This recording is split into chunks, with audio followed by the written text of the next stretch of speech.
नमस्कार, मैं मोहन तिवारी। आज के मुद्दे में आपका स्वागत है और आज का मुद्दा हमारा आधारित है छत्तीसगढ़ में छिड़ी संविधान पर बहस को लेकर। पूरे देश में वैसे तो संविधान हत्या दिवस और संविधान बचाओ रैली की चर्चा है, तो छत्तीसगढ़ भी इससे अछूता नहीं है। आज पूरे देश में संविधान हत्या दिवस बीजेपी और सरकारें मना रही है, तो उस पर तंज कसने से कांग्रेस नहीं चूक रही है और कांग्रेस की भी पलटवार की तैयारी है, क्योंकि 7 जुलाई को कांग्रेस करने वाली है संविधान बचाओ रैली। ऐसे में संविधान का असली रक्षक कौन है और संविधान की हत्या किसने की, इसी पर आज बहस करेंगे और जानने की कोशिश करेंगे कि राजनीतिक दलों के अपने अपने स्टैंड से अलग संविधान के असली मायने और उसकी रक्षा है क्या। इस पूरी चर्चा को शुरू करेंगे, उससे पहले मिल लेते हैं उन मेहमानों से जो इस चर्चा में हमारे साथ रहेंगे। हम बहुत स्वागत करेंगे। हमारे साथ हमारे स्टूडियो में मौजूद हैं बीजेपी का पक्ष रखने के लिए वासु शर्मा जी, बहुत स्वागत करेंगे आपका। हमारे साथ मौजूद हैं कांग्रेस का पक्ष रखने के लिए अजय गंगवानी जी, बहुत स्वागत करेंगे आपका। और हमारे साथ राजनीतिक विश्लेषण शेयर करेंगे संविधान के मामलों के जानकार और राजनीतिक विश्लेषक डॉक्टर अजय चंद्राकर जी, बहुत स्वागत है आपका। तो तीनों मेहमानों का स्वागत करते हुए ये चर्चा शुरू करेंगे, लेकिन उसके पहले जैसा कि हमने आपको बताया कि दोनों ही पक्षों ने अपनी अपनी तैयारी की हुई है और बयानबाजी का दौर जारी है, लेकिन बयान क्या दिए गए हैं पहले आपको सुनाते हैं।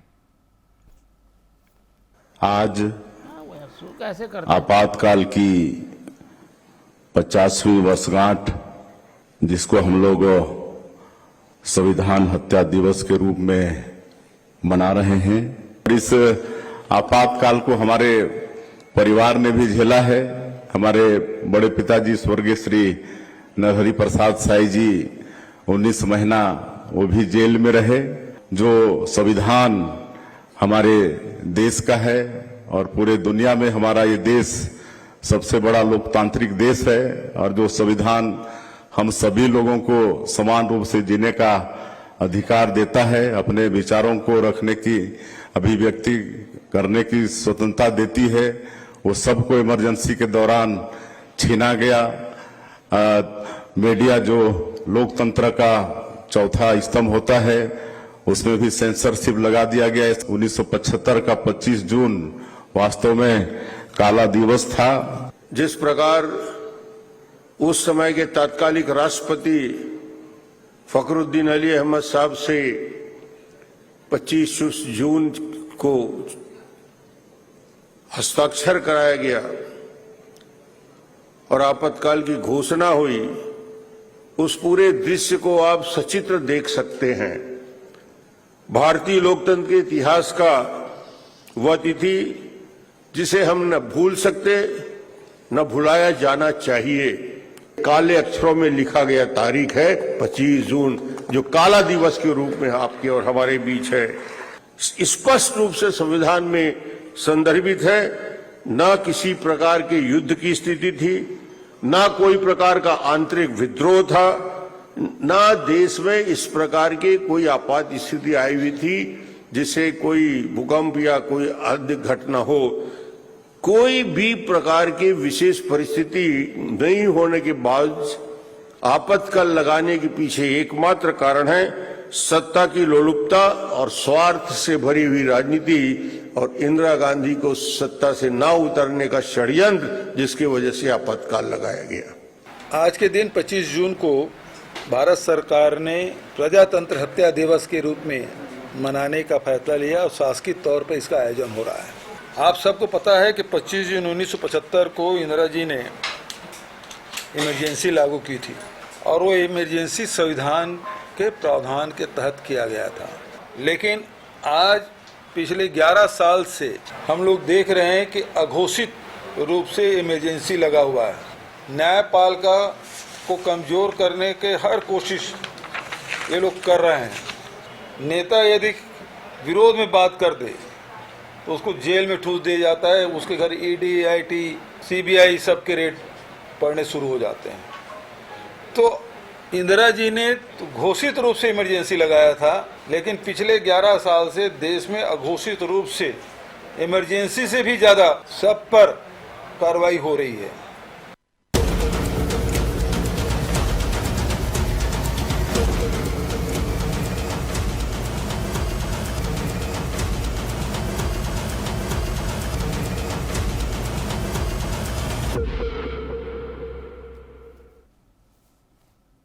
तो जैसा कि आप जानते हैं पूरे देश में इसी बात के लेकर बहस चल रही है और छत्तीसगढ़ भी इससे अछूता नहीं है और दो बड़े आयोजन आपस में टकराते हुए भी दिखाई दे रहे हैं। बीजेपी ने जो आयोजन किया है उसका नाम है संविधान हत्या दिवस, जो कि पूरे देश भर में मनाया जा रहा है। सारे बीजेपी के बड़े नेता शामिल हैं। कोशिश ये है कि इस बहाने कांग्रेस को कटघरे में खड़ा किया जाए, लेकिन कांग्रेस भी पीछे नहीं है। वर्तमान के हालात को वो भी संविधान की हत्या बता रही है। ऐसे में कौन सही है जान लेंगे। मिल लेते हैं उन मेहमानों से जो इस चर्चा में हमारे साथ रहेंगे। हम बहुत स्वागत करेंगे। हमारे साथ मौजूद हैं इस पूरे मामले में कांग्रेस का पक्ष रखने के लिए अजय गंगवानी जी, बहुत स्वागत है आपका। स्टूडियो में बीजेपी का पक्ष रखने के लिए मौजूद है वासु शर्मा जी, बहुत स्वागत करेंगे आपका। और राजनीतिक विश्लेषण शेयर करने के लिए मौजूद हैं अजय चंद्राकर जी, प्रोफेसर हैं, संविधान मामलों के जानकार हैं, बहुत स्वागत करेंगे उनका भी। तो तीनों मेहमान हमारे साथ बने हुए हैं। बीजेपी से शुरुआत करते हैं और उनसे समझने की कोशिश करते हैं कि संविधान हत्या दिवस आखिर क्यों और इसके पीछे की राजनीतिक मंशा क्या है। वासु जी। देखिए मोहन जी, संविधान हत्या दिवस भारतीय जनता पार्टी और सरकार क्यों मना रही है? निश्चित रूप से जिस प्रकार से आज से 50 वर्ष पूर्व आज ही के दिन जिस प्रकार से लोकतंत्र की गला घोटा गया था और केवल अपने सत्ता में बने रहने के लिए देश में इमरजेंसी को थोप दिया गया था, विपक्षी नेताओं को आवाजों को बंद कर दिया गया था। लेकिन मोहन जी, सबसे पहले हमको यह समझना पड़ेगा कि इसकी शुरुआत कहां से हुई। इसकी शुरुआत होती है जब देश 1974 से, जब देश की अर्थव्यवस्था मंदी के दौर से गुजर रही थी। जैसे जनता उस समय जनता में असंतोष बढ़ने लग गया था। उस समय खाद्य और महंगाई की बहुत तेजी से बढ़ रहा था। इस बीच क्या हुआ मोहन जी? इस बीच गुजरात और बिहार में छात्रों के नेतृत्व में आंदोलन खड़े होने लगे। और जब मैं एक और तारीख बताता हूं, 8 मई 1974 को जॉर्ज फर्नांडिस के नेतृत्व में गुजरात में रेल के लिए आंदोलन हुआ। वो रेल का आंदोलन इतना बड़ा था जिससे माननीय उस समय की प्रधानमंत्री जी घबरा गई और 1974 में गुजरात में राष्ट्रपति शासन लगा दिया गया। लेकिन उसके बाद भी यह आंदोलन बिहार तक पहुंचा। बिहार में भी इस प्रकार के आंदोलन होने लगे और उसके बाद जब कोर्ट का फैसला आया, माननीय इलाहाबाद कोर्ट का फैसला आया कि श्रीमती इंदिरा गांधी जी को 6 साल तक चुनाव लड़ने के लिए घोषित कर दिया। तो इस प्रकार से जब उन्होंने ये देखा कि इस प्रकार से लोग और जनता देश की जनता हमारे खिलाफ खड़ी हो रही है, तो उन्होंने धारा 300 उसके तहत 352 के तहत वो अनुच्छेद को हटाने का काम किया, उसका सहारा लिया। लेकिन उस समय ऐसा कोई भी हालात नहीं थे देश में कि उसकी जरूरत थी। ना तो यहां पर कोई लड़ाई और युद्ध चल रहा था, ना किसी पर बाहर कोई अतिक्रमण हो रहा था, ना ही किसी प्रकार का कोई गहरा संकट देश में था। लेकिन उन्होंने अपनी राजनीतिक और पद बने रहे, इसलिए देश को इमरजेंसी में घोष दिया। और दूसरी बात यह है कि विपक्षी नेताओं को जेल में डाल दिया गया। 1 लाख से ज्यादा मीसा बंदी जो थे और डाल दिया गया। और दूसरी बार प्रेस में सेंसरशिप लागू कर गई, यानी प्रेस के आवाज को भी बंद कर दिया गया। तो निश्चित रूप से जो 1975 में यह लागू किया गया था इमरजेंसी, वो संविधान का हत्या था। संविधान का गला घोटा गया था कांग्रेस के द्वारा। और आज भी मोहन जी, कांग्रेस की चेहरा जरूर बदल गया है, लेकिन नेचर आज भी गांधी परिवार का वही है। आपने देखा होगा जब लोकसभा का चुनाव हुआ था तो टीवी डिबेट में कांग्रेस के कोई टीवी डिबेट जो एंकर होते हैं, इनके शो में कांग्रेस के प्रवक्ता नहीं जाएंगे। यानी ये क्या बात हुई? आप कहते हैं लोकतंत्र है, देश में बोलने का अधिकार है, सवाल पूछने का अधिकार है, तो आप ये कैसे तय कर सकते हैं कि इस एंकर के शो में कांग्रेस पार्टी नहीं जाएगी? यानी बांटने की राजनीति कांग्रेस पार्टी आज भी कर रही है। ठीक है, चलिए, बांटने की राजनीति कर रही है, लेकिन वासु जी, ये दिवस मनाने की क्या जरूरत? बीजेपी चलो आयोजन करती समझ में आता है, ये तो सरकार आयोजन कर रही है, केंद्र सरकार ने आयोजन घोषणा किया है, इसकी क्या वजह है? सरकार के इन्वॉल्वमेंट को हम कैसे देखें? क्या कारण है सरकार ने इस आयोजन को किया है? देखिए, सरकार ने आयोजन किया। देखिए, लोगों को आज के 50 साल एक पीढ़ी गुजर गया मोहन जी, लेकिन बहुत से ऐसे लोग हैं जो उस समय पैदा भी नहीं हुए थे, उनको जानना पड़ेगा। और सरकार बहुत सारे इस व्यवस्था बता भी रही है कि भाई किस प्रकार से 1975 में इंदिरा गांधी जैसा आपातकाल लगाया था और किस प्रकार 21 महीने तक देश को पूरा जेल की टाइप कारागार बना दिया गया था। तो निश्चित रूप से युवाओं को भी पता लगने किस प्रकार की कांग्रेस की मानसिकता रही है। दूसरी पर आज जो ये कांग्रेस घूम के कह रही है संविधान बचाओ, लोकतंत्र बचाओ, लोकतंत्र का सच्ची में अगर किसी गला घोटा है तो उसका नाम है कांग्रेस पार्टी। ठीक है, चलिए, बीजेपी का ये स्टैंड है। अब चलते हैं कांग्रेस की ओर। और कांग्रेस क्योंकि चारों तरफ से इस पूरे मामले में कटघरे में घिरी नजर आ रही है, वो क्या बचाव में कहती है, जान लेते हैं। अजय गंगवानी जी, ये संविधान दिवस मनाया जा रहा है, केंद्र सरकार ने तो बाकायदा इसके लिए नोटिफिकेशन जारी किया है। ऐसे में सभी लोग सवाल और निगाहें आप लोगों की ओर रखे हुए हैं कि आखिर कांग्रेस क्या करेगी। 7 तारीख को आप लोग का भी आयोजन है, पर इस आयोजन पर आप लोगों की क्या टिप्पणी है जो बीजेपी कर रही है? मोहन जी, मेरा एक निवेदन है, समय दीजिएगा, बहुत संवेदनशील विषय पे डिबेट रखी आपने। देखिए, बिंदुवार बात करता हूँ। ये जो पूरी तरह से केंद्र सरकार और भाजपा का जो आयोजन है, सिर्फ और सिर्फ राजनीतिक प्रोपेगेंडा है, अपने वोटों के ध्रुवीकरण का दुष्प्रयास है। क्योंकि भारतीय जनता पार्टी का कोई भी कदम सिर्फ वोटों को साधने के लिए, व्यक्तिगत स्वार्थ की राजनीति के लिए महत्वपूर्ण बात है। पहले मैं इंदिरा गांधी जी के आपातकाल की बात कर लूं। देश के संविधान के आर्टिकल 352 ये स्पष्ट रूप से कहता है कि अगर देश में अराजकता की स्थिति हो, न्यायालय और सरकार में अनिवेश की स्थिति हो, तो बहुत सोच समझकर देश में संसद की मंजूरी के बाद, केंद्रीय मंत्रिमंडल की सलाह के बाद राष्ट्रपति द्वारा जो है आपातकाल लागू किया गया।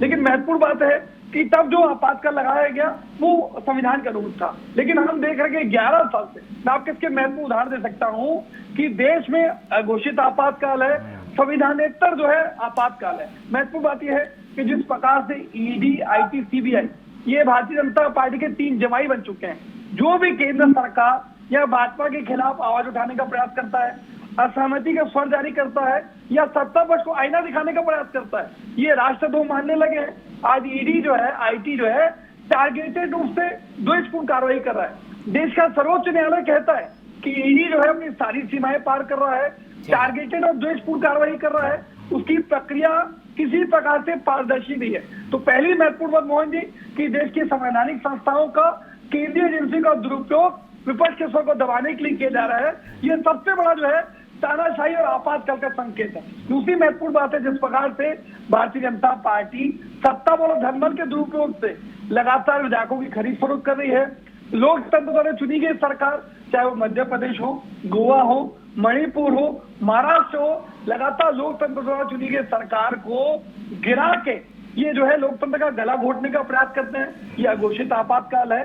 सबसे महत्वपूर्ण बात है, जिस प्रकार से आज सर्वोच्च न्यायालय के 4 न्यायाधीश, देश के इतिहास में पहली बार देश के सर्वोच्च न्यायालय के 4 न्यायाधीश को सड़कों पे आके, मीडिया के सामने आके खोलकर अपनी बात रखने की जरूरत पड़ती है।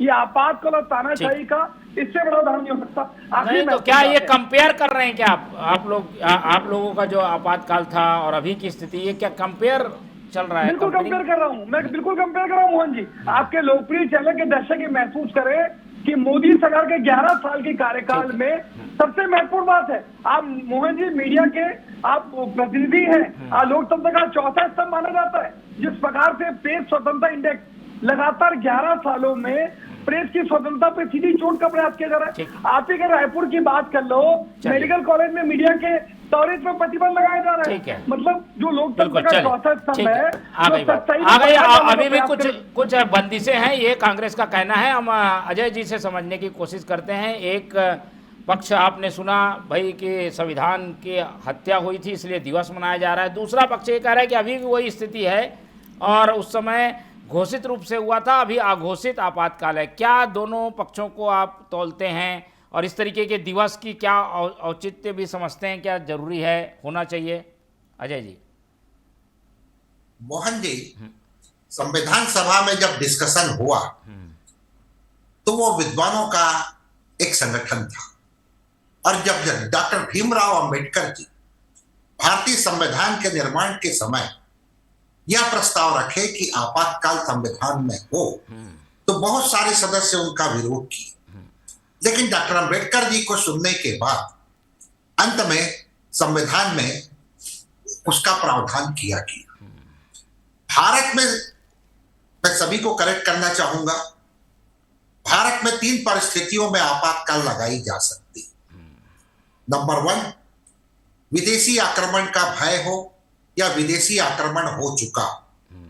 नंबर 2, आपस में जो हमारे प्रदेश हैं में रहते हैं इनमें आपस में लड़ाई हो। नंबर 3,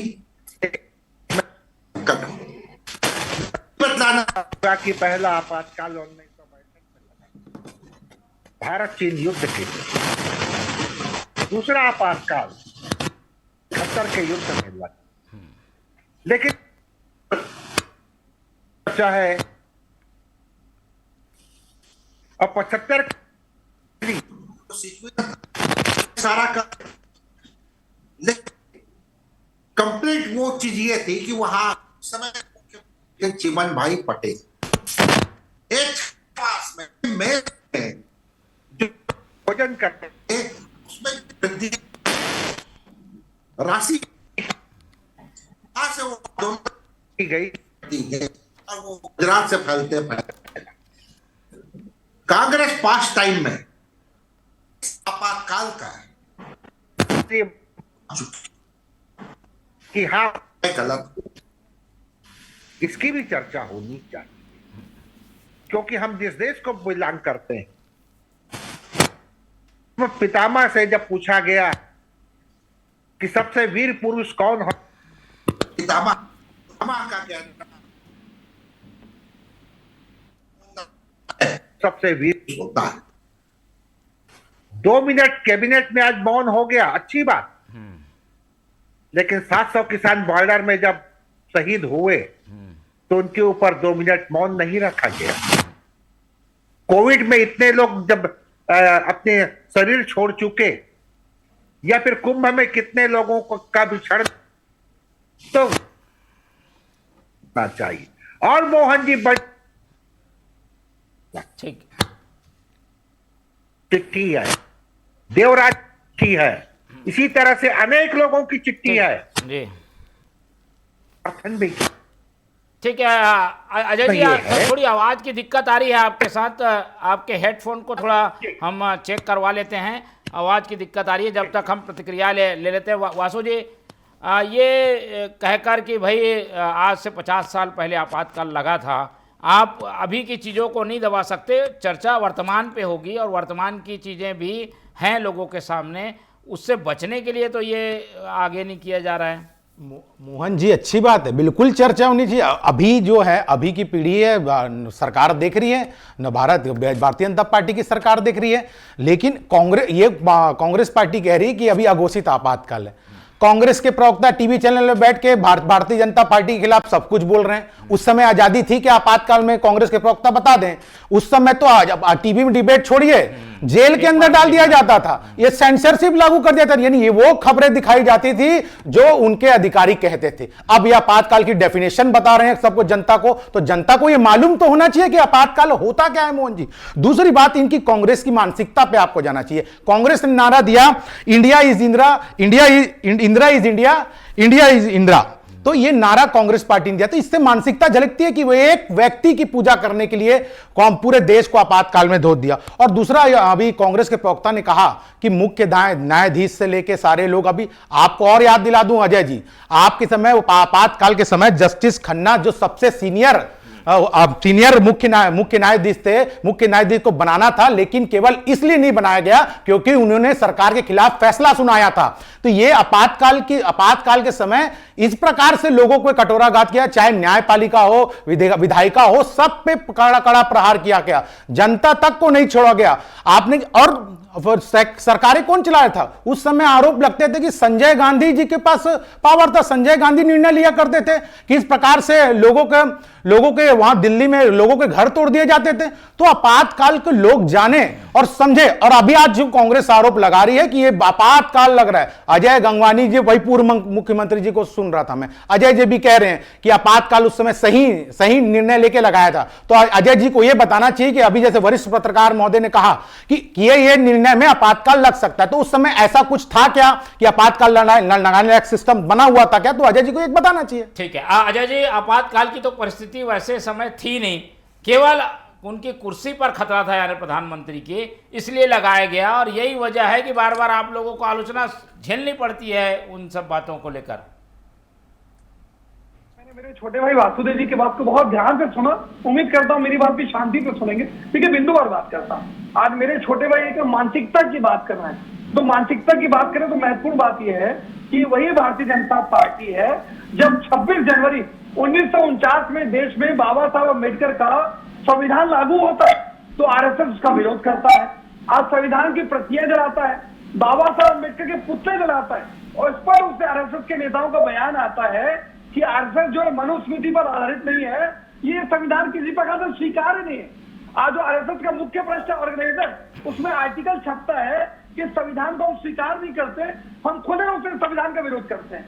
तो जो व्यक्ति जो पार्टी लगातार संविधान का विरोध करते हैं, ये वही भारतीय जनता पार्टी आरएसएस है जो 52 सालों तक अपने मुख्यालयों में तिरंगा नहीं फैलाते। ठीक है। आज ये देश के संविधान के अरे ये इनकी बात हो गई, आप तो बताइए अपनी संविधान। मोदी कंप्लीट करने दो, मेरा कंप्लीट करने मेरा निवेदन। मोदी मैं आ रहा हूँ, उस पे आ रहा हूँ। दूसरी महत्वपूर्ण बात है, जिस भारतीय जनता पार्टी आरएसएस के नेता ने आजादी के आंदोलन में एक नाखून तक नहीं कटाया, जो भारत छोड़ो आंदोलन का आजाद हिंद फौज का विरोध करते रहे, आज वो देश के संविधान की रक्षा की बात करते हैं।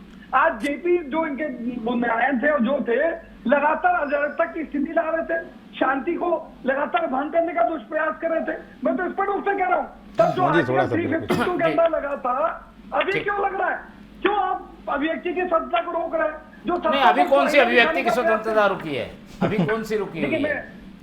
देखिए मैं स्पष्ट रूप से कह रहा हूँ, अभी तमिलनाडु के केस में माननीय सर्वोच्च न्यायालय जो संविधान का सबसे बड़ा रक्षक है, वो स्पष्ट रूप से कह रहा है ईडी अपनी हदें पार कर रहा है, संविधान को चोट पहुंचाने का सीधा प्रयास कर रहा है। मैं तो स्पष्ट रूप से कह रहा हूँ, छोटा सा मामला कह दूं, वक्फ बोर्ड का मामला होता है, भाजपा के सारे वरिष्ठ नेता ये सुप्रीम कोर्ट के लिए कहते हैं कि सुप्रीम कोर्टा बन चुका है, सुप्रीम कोर्ट ऑफ इंडिया जो है सुप्रीम कोर्ट ऑफ पाकिस्तान बन चुका है। मतलब देश के सुप्रीम कोर्ट पे आप इस प्रकार की टिप्पणियां कर रहे हैं। चलिए वासु जी, जल्दी कुछ चीजें हैं जो संविधान को खतरे में डाल रही हैं, फटाक से जवाब दीजिए, फिर अजय जी के पास चलेंगे। देखिए अजय जी ये नहीं बता पा रहे हैं। आज वरिष्ठ पत्रकार महोदय ने भी कहा कि आपातकाल लगाने के लिए कुछ परिस्थितियां होती तभी आपातकाल लग सकता है। उस समय क्या स्थिति थी तो कांग्रेस पार्टी को बताना चाहिए, वो नहीं बता पा रहे हैं और अभी पे सवाल उठा रहे हैं। तो अभी सबको बोलने की आजादी है, मीडिया में चर्चाएं हो रही हैं, सब कुछ हो रहा है, यहां पर बैठ के चर्चा कर रहे हैं, यही तो लोकतंत्र है। इसी का गला आपने घोटा था, इसी चीज का गला कांग्रेस पार्टी ने घोटा था आपातकाल के दौरान। आपके खिलाफ जो आवाज उठ रही थी उसको दबाने का प्रयास कांग्रेस पार्टी की सरकार ने किया था।